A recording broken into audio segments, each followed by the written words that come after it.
બનાસકાંઠા જિલ્લામાં ઓગળ તાલુકાના થરા સરકારી હોસ્પિટલ સામે ગટરના પાણી રોડ પર ફરી વળ્યા વોર્ડ નંબર 5ના રહીશો ત્રસ્ત। ઓગળ તાલુકાના મુખ્ય મથક થરા નગરપાલિકા વિસ્તારમાં વોર્ડ નંબર 5માં આવેલી સરકારી હોસ્પિટલ સામેના રસ્તા પર ગટરના ગંદા પાણી ફરી વળતા સ્થાનિક રહીશો ત્રાહિમામ પોકારી ઉઠ્યા છે। છેલ્લા 3 વર્ષથી આ સમસ્યાથી લોકો હાલાકી ભોગવી રહ્યા છે। સરકારી હોસ્પિટલની સામેના મુખ્ય રસ્તાને અડીને ઘણા સમયથી ગટરના ગંદા પાણી ભરાઈ રહે છે, જેના કારણે નાના બાળકો, યુવાનો, વડીલો અને મહિલાઓએ ગંદા પાણીમાંથી પસાર થવા મજબૂર બન્યા છે। હોસ્પિટલે આવતા દર્દીઓને પણ દુર્ગંધથી ભારે મુશ્કેલીનો સામનો કરવો પડી રહ્યો છે। વર્ષોથી રસ્તા પર પાણી ભરાયેલું રહેતા મચ્છરનો ઉપદ્રવ ખૂબ વધી ગયો છે। અહીં આશરે 25 ઘરનો પરિવાર વસવાટ કરે છે।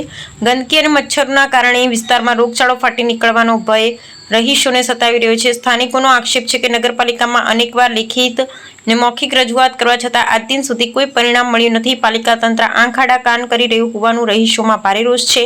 વોર્ડ નંબર 5ના રહીશોની માંગ છે કે તંત્ર તાત્કાલિક ધોરણે ગટરની સમસ્યાનો કાયમી ઉકેલ લાવે, જેથી રોગચાળાથી બચી શકાય અને લોકોને રાહત મળે। અહેવાલ બાય રામજીભાઈ રાયગુર, બનાસકાંઠા। દવાખાનાની સામે રહીએ છીએ।